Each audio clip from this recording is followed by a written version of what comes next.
بسم اللہ الرحمن الرحیم۔ کیا بے چینی و بے قراری کا حل ہے؟ عظیم خلیفہ ہارون الرشید کا دل رنج و غم سے کچھ اس قدر متاثر ہوا کہ اسے نہ دن کو چین ملتا نہ رات کو۔ جب بے سکونی و عدم اطمینان میں اضافہ ہی ہوتا گیا تو ہارون الرشید نے اپنے خلیفہ فضل بن ربیع سے مشورہ کیا کہ کسی روحانی عامل کو تلاش کیا جائے تاکہ اس کیفیت سے نکلا جائے۔ کئی عاملوں کی طرف رجوع کیا گیا مگر کہیں سے کوئی افاقہ نہ ہوا بلکہ مرض بڑھتا ہی گیا۔ آخر کار وزیر با تدبیر نے عرض کی، ذل الہی، اب تو صرف ایک ہی ہستی باقی رہ گئی ہے۔ مجھے پورا یقین ہے کہ آپ ان کے پاس تشریف لے گئے تو آپ بالکل تندرست ہو جائیں گے۔ بادشاہ نے پوچھا، وہ کون ہے جو میرے دکھ اور پریشانی کا مداوع کر سکتا ہے؟ وزیر نے بتایا کہ وہ ایک صوفی بزرگ ہیں جو دنیا اور اس کی ساری دلکشی سے منہ موڑ کر بیٹھ گئے ہیں اور لوگوں کو ان سے بڑا فیض پہنچ رہا ہے۔ بادشاہ نے فوراً ان کے پاس چلنے کا فیصلہ کیا اور رات کی تاریکی میں وزیر اور بادشاہ دونوں فضیل بن عیاض رحمۃ اللہ علیہ کے حجرے میں پہنچ گئے۔ وزیر نے دروازے پر دستک دی تو اندر سے آواز آئی، کون؟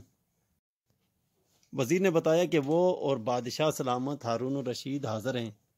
حضرت فضیل رضی اللہ تعالیٰ عنہ نے چراغ بجھا دیا اور دروازہ کھول کے خود حجرے کے ایک کونے میں جا کر بیٹھ گئے۔ وہ کوئی دنیا دار تو تھے نہیں کہ بادشاہ وزیر کے سامنے بچ جاتے، خوشامد کرتے۔ انہیں کوئی غرض تو تھی نہیں، اس لیے وہ اسی طرح کا رویہ دکھا رہے تھے جیسا رویہ درویش اور اللہ والے دکھاتے ہیں۔ وہ دونوں اندھیرے میں حجرے کے اندر کھڑے تھے۔ ہارون الرشید نے فضیل بن عیاض رحمۃ اللہ علیہ کا اسم گرامی پکارا، کوئی جواب نہ ملا۔ ہارون الرشید ٹٹولتے ہوئے آگے بڑھے تو ایک دیوار کے ساتھ بیٹھے ہوئے اس درویش خدا مست سے ہاتھ ٹکرا گیا۔ انہوں نے اپنا ہاتھ آگے بڑھا کر خلیفہ سے مصافحہ کیا تو خلیفہ بہت خوش ہوا۔ اس کے تن بدن میں ایک راحت و اطمینان کی سی لہر دوڑ گئی تھی۔ حضرت فضیل رحمۃ اللہ علیہ بادشاہ سے یوں مخاطب ہوئے، اے ہارون الرشید، اللہ کے رسول صلی اللہ علیہ وآلہ وسلم کا فرمان ہے کہ میری امت کے علماء ایک زمانے میں حکمرانوں کے محلات کے دروازوں پر جایا کریں گے اور بہترین حکمران وہ ہوں گے جو علماء کے ہاں حاضر ہوا کریں گے۔ ان الفاظ نے ہارون الرشید کی رگ رگ میں ایک عجیب سی کیفیت پیدا کر دی تھی۔ پھر حضرت فضیل رحمۃ اللہ علیہ نے فرمایا، ہارون الرشید، تیرا ہاتھ کتنا نرم و نازک اور ملائم ہے، کاش یہ دوزخ کی آگ سے محفوظ رہ جائے۔ ان کلمات سے ہارون الرشید کو یوں محسوس ہوا جیسے کہیں کوئی بہت مضبوط بند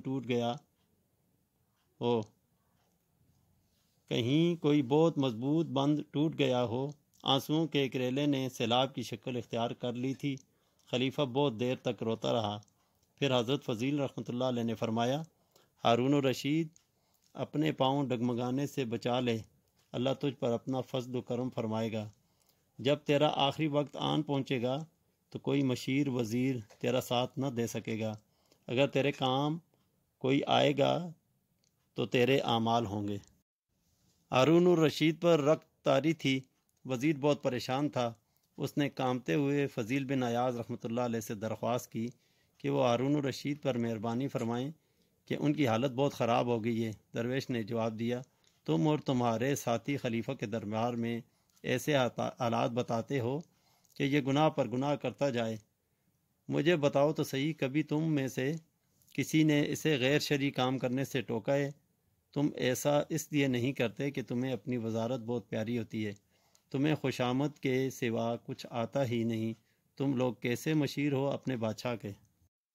حضرت فضیل رحمۃ اللہ علیہ ایک بار پھر ہارون الرشید سے یوں مخاطب ہوئے، اے خوبصورت چہرے والے ہارون الرشید، قیامت کے روز اللہ تجھ سے تیری رعایا کے بارے میں پوچھے گا۔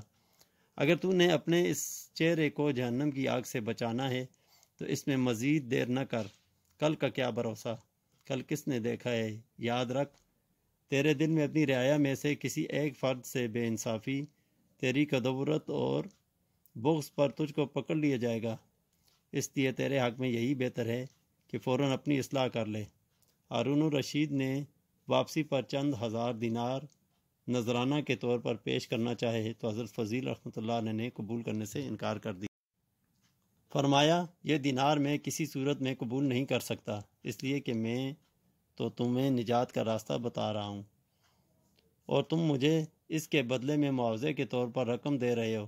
خدا تمہیں عقل سلیم عطا کرے۔ Thanks for watching.